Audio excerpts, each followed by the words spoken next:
Alisa, welcome to Succession Stories. You're an entrepreneur and you're focused on the key success factors of your clients. It's people, the human capital side of business. It's such an important topic now and always. There are so many trending people topics to pay attention to, from talent wars to employee engagement to wellness.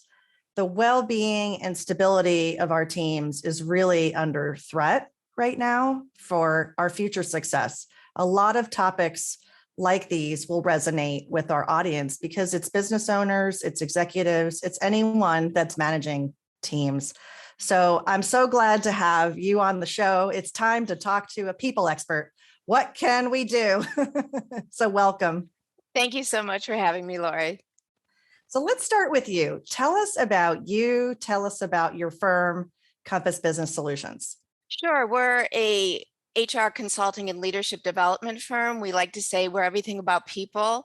Our mission is to create work environments where people thrive. So that means, how can people come to work no matter what format it's in? Are they remote or hybrid or on site? How do they come to work and be able to be their best?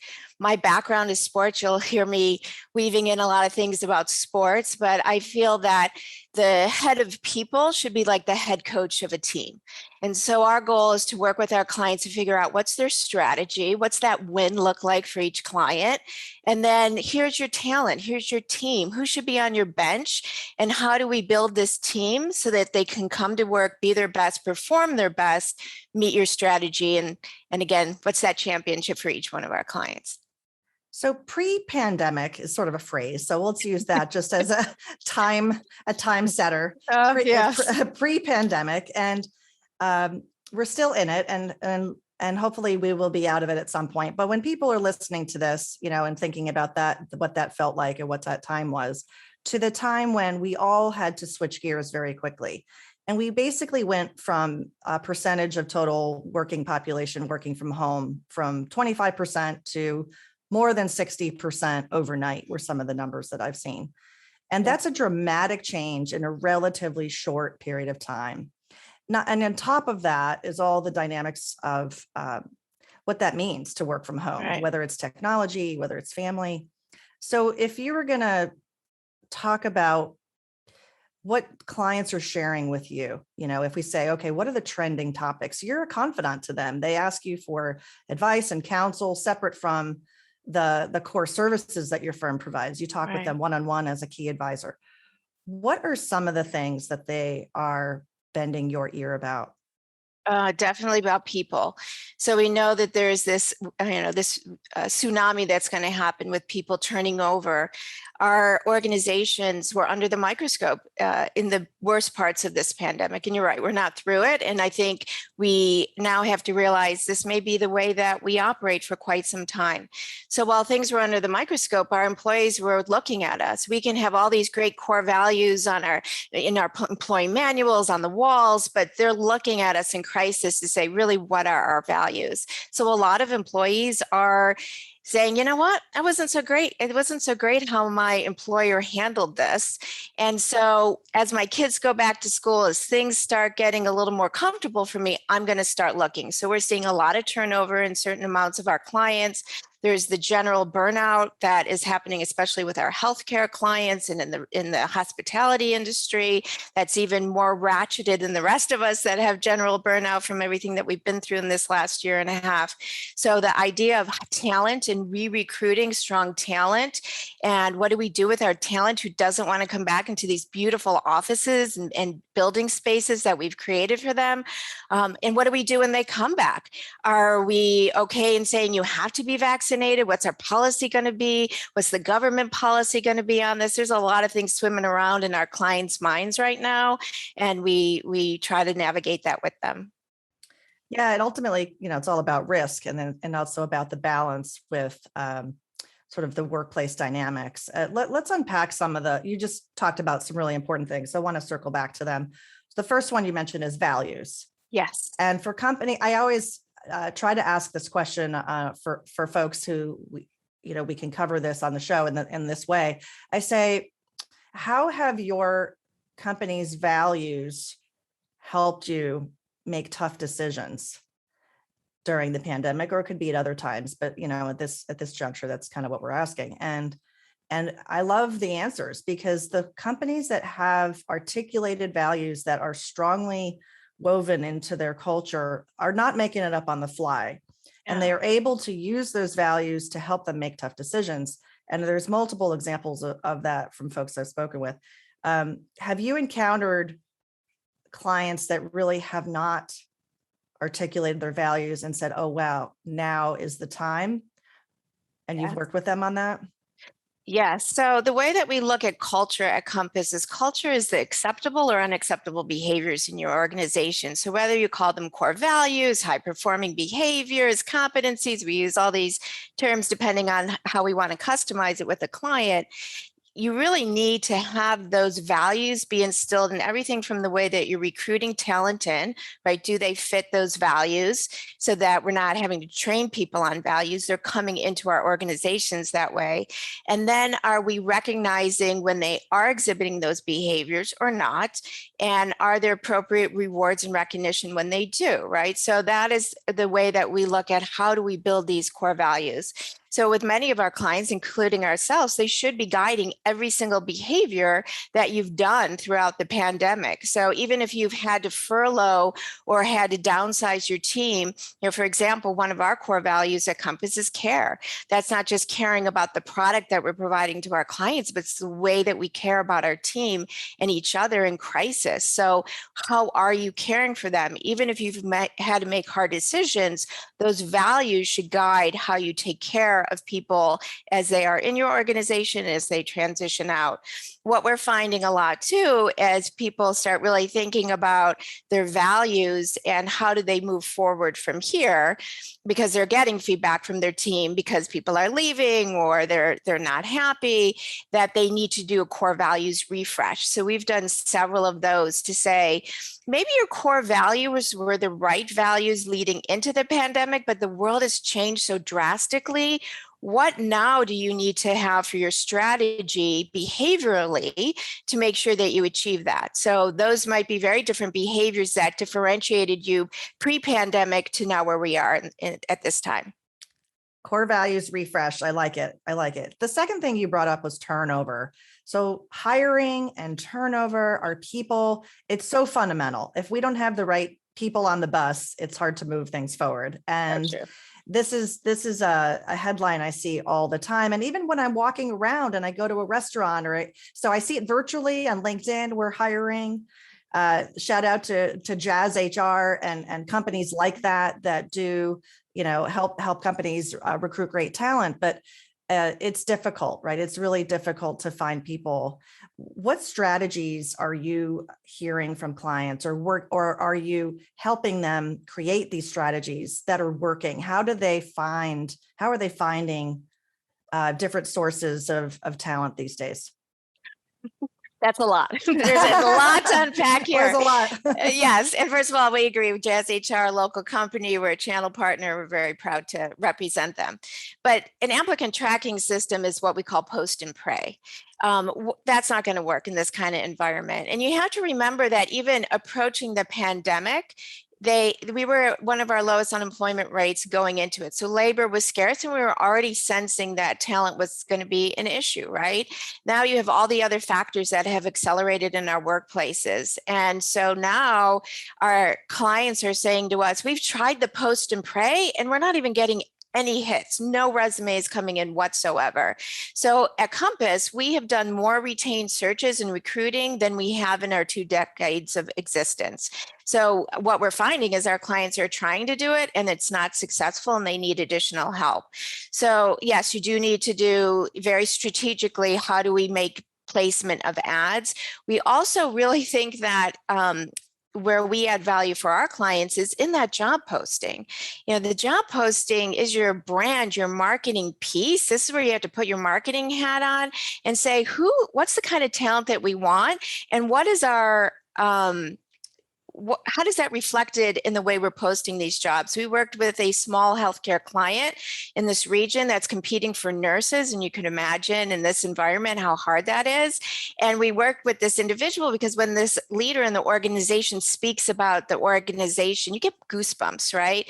And the job postings didn't reflect that. So we kept saying, nope, try again. Nope, let's revise it. No. And we finally got to where we thought was really telling their story. And all of a sudden they've been able to hire nurses, right? So it's really incredible, something that people just whip up on a board, how important and critical it is when there's so much noise in the market. The other thing is expediency. This idea that you can wait around and run people through 17 interviews and people are going to be okay with that. Again, this is an employee market, not an employer market. And our employees are saying, we don't like the way things have been going on. We have more power than we've ever had at this stage. And so they want to move quickly. They want to know that they're working for a decisive, agile organization. So we have our clients really streamlining. It doesn't mean that you're not vetting appropriately, but you're doing it very quickly. So when you think about the hospitality industry, that should be part of your recruitment process, right? Like if you were the concierge for your company, how would you treat someone? And so it's really about looking at the process and being ready with offer letters in hand immediately at the end of that interview process. And in some clients, our tech clients, if it's not like within 48 hours, the entire process, I guarantee there's somebody else that's going to do that in 48 hours, get all the right tech people involved in the process, get the right, leadership, looking at culture, whatever assessments they're doing. And within 48 hours, people will have offers in hand. So that's the speed in which we need to move through the recruitment process. Again, having a solid recruitment process, you want to be able to vet appropriately for culture, right? Those behaviors we were just talking about, and technical, and then making sure that you can move quickly with decisions. And people are making choices. As you said, they maybe have always thought about a new opportunity and seeing that, or maybe they're dissatisfied with where they are for some reason. And so that movement, you talked about the phrase re-recruiting. What does that mean to you? That means, we spend a lot of time talking to people in the recruitment process, where they've been, where they want to go, what are your goals, right? And we forget to do that frequently within our organizations. And we spend all this time looking at new talent and forgetting about the talent that we so prize within our organizations. So a lot of it is, how are you taking care of your team so they can take care of your customers, your clients, your patrons? That is the role of leadership, right? We're big Simon Sinek fans, but this idea of taking care of people who are in your charge, not having them do it the reverse, right? So what are you doing to take care of your team? How are you seeing how they are? We have some re-recruiting questions that we share with our clients in facilitating those conversations. Where is your team members? There's a lot of things going on simultaneously as well, right? So maybe you do have a high performer, but they've, through the pandemic, have said, is this really what I want to do? Is this my purpose? We're seeing a lot of that. We're also seeing a lot of people who sacrifice so much, maybe family, children's activities, the hours that they worked, and overnight they were furloughed or let go. And so there's a lot of like, what have I been doing? I dedicated all this part of my life to an organization and a job that I thought was so important, and it's gone. And so even if they're now working with another employer or they're still with the same company, a lot of people the pandemic has made us really reflect. We've had a lot of time, right? We've had a lot of time to do things we haven't done besides making the banana bread, to sit back and say, is this what I really want to be doing for the rest of my life? And so you're going to have those issues with your team members to begin with, but also there's going to be people that are feeling not valued in an organization. We want to make sure re-recruiting shows them how much we value them. Yeah, I like that word, re-recruiting. It's smart. I saw some statistics from the Gallup poll, and I think this statistic has been around a while, but it's important, one, to underscore two things about it. One is the measurement itself, and two is what it's saying to us. So it's 85% of employees are not engaged or actively disengaged at work. And years ago, we used a Gallup tool when I was running a business. And so I'm familiar with this Gallup poll. There's a lot of questions that go into it. And so finding this statistic and honing in on it is really a pre-pandemic statistic. And so I can only imagine how this has gotten exacerbated for companies. And so that's why the re-recruiting is so important, right? Because they're already in your organization, not to, for the talent development side of things, from a cost and time perspective, I'm going to use the number 5X. I'm sure that's conservative, right? It'll cost us 5X more. Yes. than retaining someone. So it just makes good business to do it. And it's also just inherently the right thing to do. I'm laughing at my notes because as you were talking about these core themes, I think I made up a new word. Let's hear it. Well, you said turnover. So I wrote turnover, and I think you said burnout, and I didn't write burnout. I wrote burnover. I love that. Okay, that's our new term. We're coining it. We got to trademark that. It's trademarked right now. Burnover. So it's this pressure of the turnover and the burnout. Obviously one maybe leading to the other, burnover.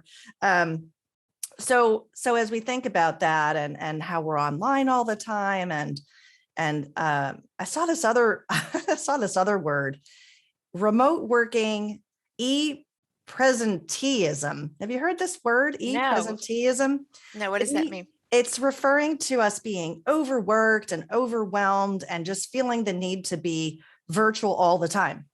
And maybe you can relate to that. I have a household where I'm online all the time. My husband is online all the time for work.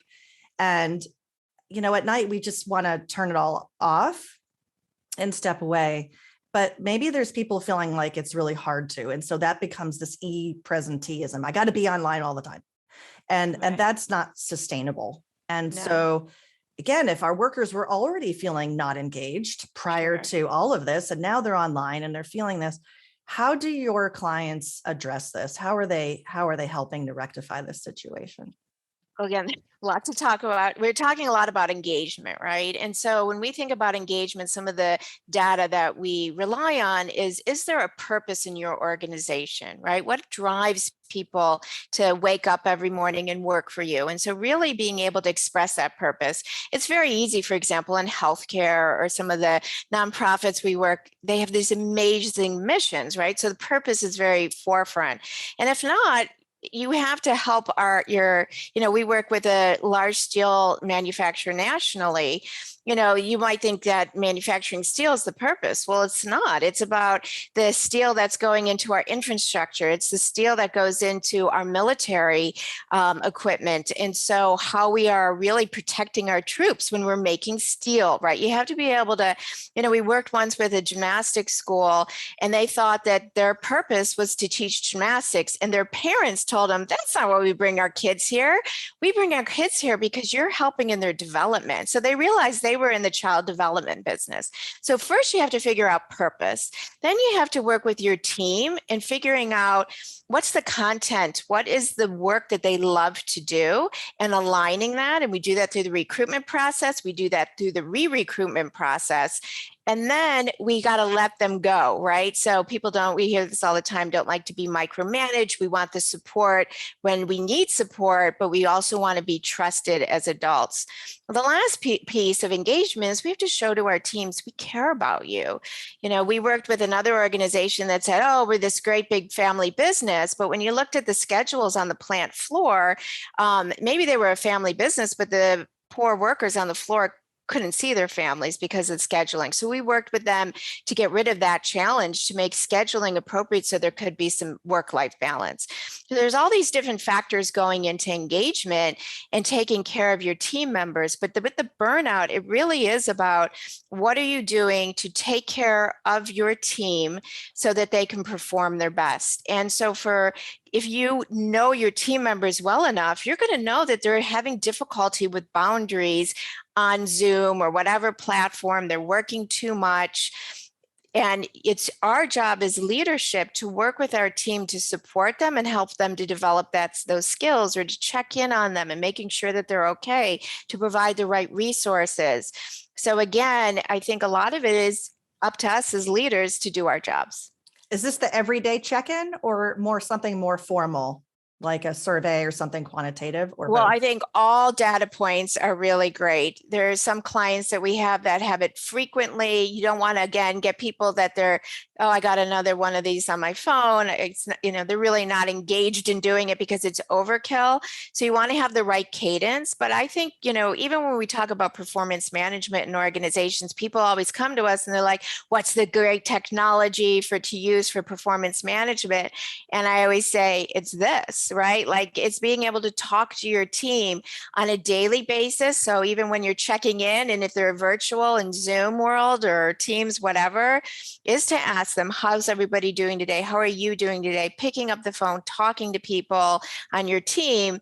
But then there's the formal checkpoints, right? So that's really looking at, and I call it the what and how of performance. The what is like the technical goals. We use objectives and key results at Compass. So it's a very quick cadence every quarter. We're making sure that people know on our team what's the most important thing for us to be doing. And we're checking in and we're seeing how people are doing, but also the how, which is the behaviors again. So I think in a lot of organizations too, what we find is that we focus on, are they getting the work done versus how are we getting the work done? And if you don't have that type of culture that is supportive, then you find that there's just this, we call it toxic environments or unhealthy environments, or people don't feel safe in the work environment. And so again, why those values are so important, how we work together, because your colleagues have a lot to do with your day. Your customers have a lot to do with your day. So again, working as leaders to make sure that we've touched all these different checkpoints to make this a holistic employee experience that's healthy. I love that. So if we shift gears a little bit and move into solutioning, if there were 3 things that you want to leave our audience with to think about, what would those 3 things be? Oh, geez, that's a good question, Laurie. Action oriented. What would be 3 actions that they should consider? To look at your recruitment process from the eyes of a recruit, not from the burdensomeness of the leaders or the people involved in the process. So this is where you have to disconnect and all of a sudden try to go through your process from beginning to end and think how you would feel as a recruit going through that process. I think the other really critical piece is, are you living your values? Have you even established those for your organization? As I said, our clients, including Compass, we try to do internally what we're working with externally with our clients. The microscope has been put on our cultures during this crisis, because again, when we're in crisis, that's really how we behave. And so are you happy with that performance, or do you need to adjust? So I'm all about get out of the blame game, work on where you are, do a self-evaluation for your organization. And if you need to make adjustments, make those adjustments, and then take care of your team. So what are you doing on a daily, weekly, monthly, quarterly basis to keep your team engaged and not overwhelmed? I think some leaders also have difficulty when people are not in front of them. And that is one of the biggest issues that we've been seeing with our clients. There was a really good Harvard Business Review article that came into my feed this morning with some really impressive statistics about how people do not want to go back to the office. And we have a lot of leaders that are incredibly resistant about that. And it's really about the leader, right? Why are you not tooled to trust your team? Either you've got the wrong team members in place, or you don't have the leadership skill sets to be able to lead from a distance, to be able to give purpose, make sure the content is aligned to someone's expertise, giving them the ability to do their craft in a way that you're supportive and caring, but not micromanaging. I started off my early career with in a global organization. So my CEO was rarely in-house. So a lot of us who have been in global entities have learned that, because you can't be sitting with everybody that you have to collaborate with. Right. There's certain leadership skill sets to do that. If you're feeling panicked because your team wants remote or hybrid and you're being, nope, we need to collaborate. Do you? How much? What are those days going to look like? Is everyone just going to come back into the office and close their office doors? And you're going to lose valuable team members. Tool your leaders to be able to handle this remote workforce that's here to stay. I love it. Those are great actionable ideas. Thank you so much for sharing Sure. that. Is there anything else that I didn't ask that you want to share? No, I just really think that, we were working with a potential client yesterday, and in our conversation, every time they talked about all these aspects of the people experience, you could tell it was painful. And I said to them, well, the good news is we are business strategists, but we just happen to love the people side. And it's a craft, right? That, a lot of times we go into organizations and they throw the people experience to the finance person who has no background, or an office manager who doesn't have a background. It would be like, we worked with a fintech company in New York City where they took a individual who had been in an office administration role and made this individual into the chief people officer without any background in the field. And I said, shame on you. That is like taking someone who is doing accounting work and making them CFO for your company. Would you do that? So, I know that HR gets a bad rap because in many cases it does deserve it. I'm agree with that. If you have someone in your organization who thinks HR is the police or the principal, that's not the type of HR that we practice. Again, it should be about the head coach building this team.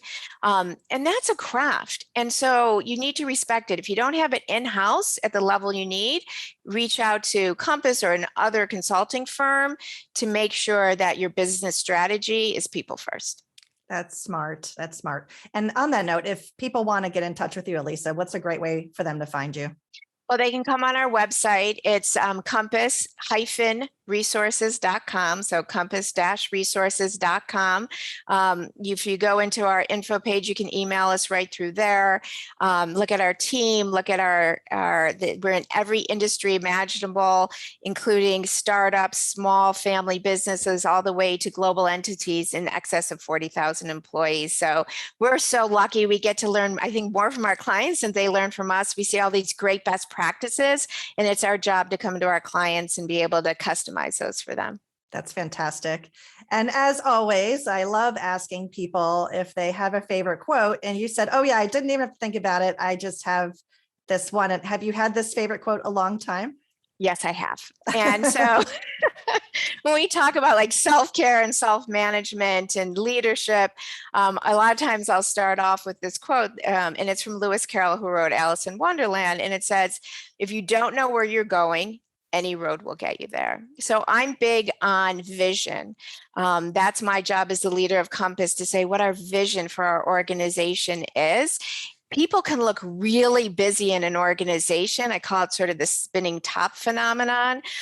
They look super busy. They're working all these long hours. They're not able to put boundaries. They can't get off the virtual platforms. But they're really not getting the work done to get to where we need to be. And that's why, as a former athlete, I'm so big on what's the strategy, the championship, the win. What are the goals to get there? How do we celebrate after the game? And we don't see a lot of celebrations. So when we talk about the burnout thing, when we say we value you, that means celebrating the wins, right? And making sure that you do know what path you're going down so that you can be successful. That's really a great insight. And thank you for sharing that quote. I love that quote. Well, I think our mission for today is we want to prevent burnover. So we have to help our clients. Coin that term. We have to help our clients do that. And thank you so much for sharing all of your insights, being with us today, sharing these actionable ideas. in addition, for how leaders can spot some of these potential culture killers in their organization and how to really care for their teams and help their people. So again, thank you so much for being here. Oh, thank you so much for having me. It was a pleasure.